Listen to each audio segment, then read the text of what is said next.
que la metáfora de nativos y también la de inmigrantes es cómoda.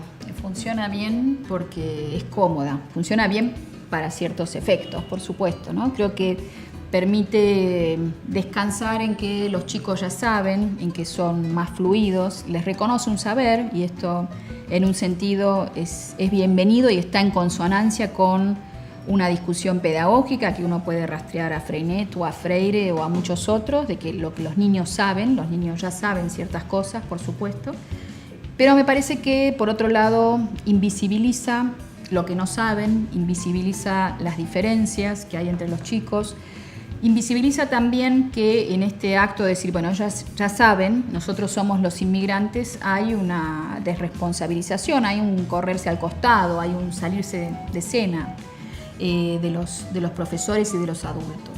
A mí es una metáfora que no me gusta y me parece que es una metáfora que hay que discutir. No porque niegue, y acá vuelvo a una idea que planteó Walter Benjamin, ¿no? En el 1930, cuando él estaba analizando los cambios que había con la aparición del cine. Una generación que nace con una tecnología, cuando la tecnología ya está difundida, por supuesto que la incorpora a sus maneras de moverse, de percibir las cosas, de estar en el mundo, de una manera distinta a aquella generación que vivió una época sin esa tecnología, o el teléfono, digamos, ¿no? Bueno, el teléfono también, al principio los primeros gritaban y no entendía bien cómo se usaba. Y la generación que ya creció con eso, por supuesto, hace otros usos y se naturaliza, entre comillas, o se vuelve invisible, se vuelve transparente, porque no pienso en todo lo que hay y lo que era el mundo antes de esto, porque no lo conocí. Eso, sin duda, hay una diferencia entre los que nacen cuando una tecnología se difundió y los que nacen después. Pero eso no quiere decir que sepan hacer muchas cosas que de hecho no saben hacer, que desaparezcan muchas diferencias culturales, sociales y subjetivas en relación al uso de las tecnologías, ni quiere decir que los adultos no tengan nada que hacer respecto a esto. Yo conozco muchos adultos que son mucho más duchos, fluidos con las tecnologías que muchos niños, ¿no? Y no estoy diciendo ninguna novedad ni ninguna genialidad. Los que inventan las grandes plataformas tecnológicas no son niños, pueden ser jóvenes, son jóvenes de 20, entre 20 y 30, y sí, de nuevo, tienen un moverse en estas tecnologías distinto al de otras generaciones, pero también hay gente inventora buenísima de 60 años que también puede ponerlas en vinculación con otros lenguajes y otras historias que los de 20 no saben, ¿no? Entonces, más que pensar en esa diferenciación o brecha generacional, pensaría en modos de uso, también en otras brechas sociales que siguen existiendo. Me parece que ahí hay que estar muy atentos y esto está bastante demostrado en la investigación. Los que tienen tecnología en su casa, disponible, portátil todo el tiempo, exploran, crean, pueden hacer un montón de cosas simplemente porque tienen ese tiempo, ¿no? de contacto cercano, íntimo con la tecnología, de propiedad. Y los que no lo tienen, ¿no? Entonces, de nuevo, esta es una relación social, es una relación que está mediada por las tecnologías disponibles, por la cultura disponible, por los saberes, las preguntas, ¿no? ¿A quién tengo para recurrir? Entonces, me parece que hay que tener todo esto en cuenta y desarmar esa oposición de nativos e inmigrantes que me parece que hizo más mal que bien en la educación.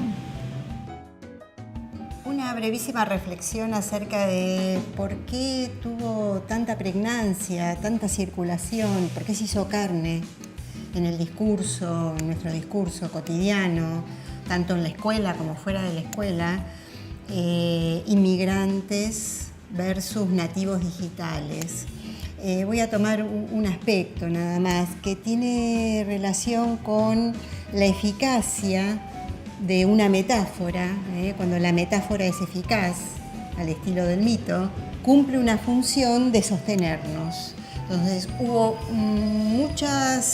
se echaron a correr desde la academia hipótesis que luego devinieron en doxa, en sentido común, y se apropió.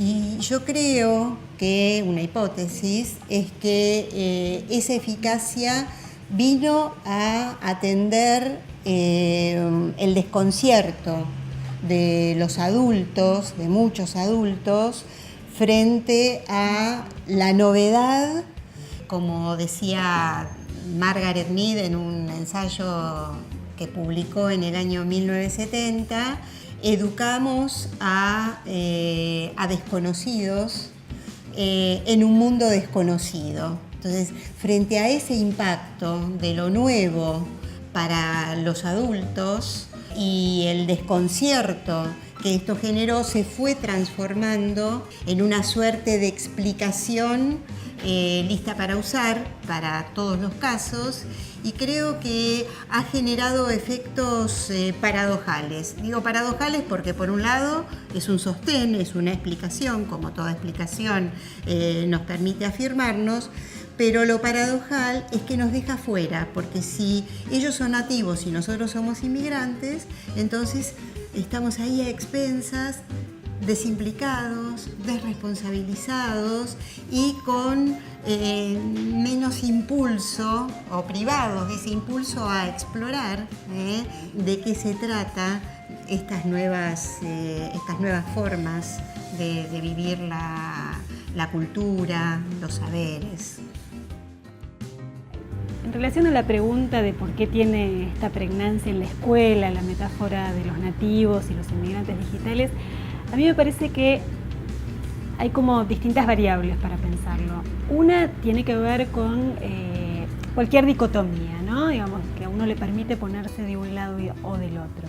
Entonces, en este sentido, me parece que ser un inmigrante para un docente, si bien es colocarse del lado de los inmigrantes para un docente, que es lo que muchos docentes han hecho y escuchamos que hacen, lo que les permite es un lugar de cierta comodidad, bueno, aquello que no puedo, pero porque de todas maneras no podría. Es como si yo te dijera, bueno, gimnasta rusa ya a esta edad no voy a hacer, no hay manera de que yo trate de hacer eso, bueno, nada, no voy a manejar con fluidez la tecnología porque no tengo manera ya de hacerlo a esta altura de la vida, entonces me pongo del lado de los inmigrantes y eso es un lugar tranquilizador para mí. Me parece que esta reproducción de somos inmigrantes y somos nativos, que aparece muy fuertemente en la escuela, tiene un poco que ver con eso, con este lugar de coartada, de lugar de cierta comodidad incómoda, pero de cierta comodidad y de cierta quietud en algún sentido. Eso por un lado. Por otro lado, me parece a mí que en algún sentido su fuerza en la escuela tiene que ver con aquello que está atravesado por el lenguaje, ¿no? El nativo, una de las características que tiene es que maneja el lenguaje en general, un nativo por definición de base, quiero decir, con fluidez, ¿sí? Tiene su lengua madre y la maneja perfectamente, y un inmigrante debe aprender muchas veces, no en todos los casos, pero muchas veces una lengua nueva, aprender a utilizarla, etc. A mí me parece que en este sentido la entrada de la metáfora en la escuela lo que hace es trabajar o volver a problematizar la alfabetización en sí, que por eso es tan fuerte como aparece y cómo se instala. De todas maneras, yo creo que aún si eligiésemos quedarnos instalados en la metáfora, uno podría pensar en darle una vuelta de tuerca y considerar que es cierto que el inmigrante tiene que aprender una lengua nueva, que quizá no la maneje con la misma fluidez que la maneja un nativo, pero que tiene la posibilidad de reflexionar sobre la lengua, que es una posibilidad que no tenemos las que la hablamos naturalmente. Entonces, que esa posibilidad de reflexión y de repensar y de ajustar y de mirar críticamente, en realidad es un plus que deberíamos aprovechar y seguir mirando como para recolocarnos en esa dicotomía que yo creo que no está. Quería contar un poco lo que nos pasó con el tema de la problematización de la metáfora sobre nativos o inmigrantes digitales a partir del trabajo de nuestros cursantes en el grupo de tutores. Armamos un grupo de WhatsApp. Espontáneamente se fue como configurando en ese ámbito la discusión sobre esta metáfora, ¿no? Que fue una de las discusiones teóricas que tuvimos por afuera, digamos, de los contextos habituales de la discusión de conceptos o del intercambio más formal de la plataforma. Y me pareció muy rica la experiencia. Un poco para ponerla en cuestión, aparecieron ahí en esas noches desveladas, porque siempre sucedían a horas muy tarde, muy tarde. Algunas de las chicas rescataban la metáfora como una etiqueta de esta surgida en la década de los 90, ¿no? Pensarla en términos de una dicotomía atravesada por conceptos ideológicos, por conceptos antropológicos, que era necesario cuestionar hacia adentro de la clase, por un lado, del aula. Y por otro lado también la realidad de que establecía como un muro, como una dicotomía muy rígida, que se repetía a pesar de que ya hace 20 años que las personas, nuestros alumnos, corresponden ellos, los padres de sus alumnos mismos, corresponden a generaciones absolutamente alfabetizadas e insertas en un mundo donde la tecnología está en todos lados. Entonces, por momentos nos reíamos, y ahora me acuerdo ¿se acuerdan cuando había que cambiar el canal del televisor, había que levantarse de un sillón? Bueno, eso ya ni Simpson. Y nos reíamos pensando que los chicos estos son los cursantes, nuestros alumnos, y además de ahí hacia abajo, las aulas, son nativos porque sí, porque viven ya hace mucho tiempo en un mundo atravesado por la tecnología. Y es preciso que nosotros naturalicemos eso, deshacernos de ese muro que separa artificialmente realidades que están juntas.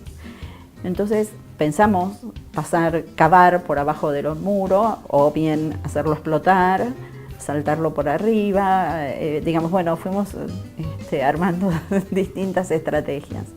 Pero en todo caso, nos sirvió a nosotros la experiencia para poder armarnos de algunos elementos más teóricos, más sólidos en la reflexión, para poner en cuestión cuando aparecían claramente la repetición de esta metáfora en los trabajos de nuestros cursantes. Y fue una experiencia muy rica. A mí me parece que el intercambio por fuera de la plataforma, la configuración del grupo de WhatsApp, siendo nosotras personas ya grandes, nos hizo también como una meta reflexión sobre nuestro propio quehacer, ¿no? Y hasta qué punto las preguntas que nos hacíamos sobre si somos nativos o inmigrantes en el campo de las TICs, bueno, tenía ahí mismo su respuesta.